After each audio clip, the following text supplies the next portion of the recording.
একটি শিফট বন্ধ হয়েছে 6:30, আমরা শুরু করছি 7:20 আগুনের সূত্রপাত। আর সূত্রপাতটা হচ্ছে আমাদের শর্ট সার্কিট, বৈদ্যুতিক তারে শর্ট সার্কিটে এই কেমিক্যালের মধ্যে আগুন লেগে গেছে। নিজেরা চাইছিলাম নিবাইতে, পানি হট আর সুইটনেসের পারফেক্ট ব্যালেন্সে যে কোনো স্ন্যাক্সের আসল মজা আনে রুচি হট টমেটো সস।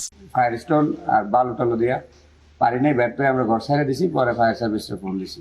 আর এখানে ক্ষতির বিষয়টা হচ্ছে আমাদের প্রায় 1.5 কোটি টাকার মতো ক্ষতি হয়েছে। 2,500 ডজন মাল কমপ্লিট ছিল, গতকালকে রাত্রেও মাল মারছি। এটা হলো আজকে সারাদিনে কমপ্লিট করলাম। হইলে এই সব মিলায় কেমিক্যালের টিনও নষ্ট হয়েছে, ঘরের নষ্ট হয়েছে।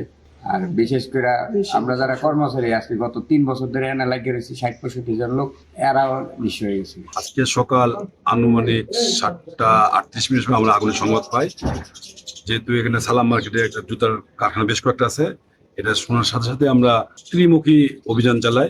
অর্থাৎ আমরা নদী ফায়ার স্টেশন, গৌরব বাজার স্টেশন এবং কুলিয়ারচর স্টেশন, 3 স্টেশনকে আমরা সাথে সাথে পাঠানো হয় এবং তারপরে আমাদেরকে আগুনটাকে চারিদিক দিয়ে আমরা ঘিরে ফেলি এবং আগুনটাকে আর বাড়তে দেয় না। আশেপাশে যে ফ্যাক্টরিগুলো ছিল আমাদের বদলতে আমরা বেঁচে গেছে, তেমন কোনো সমস্যা হয় নাই এবং আগুন নির্বাপন হয়েছে 9:10-এর সময়।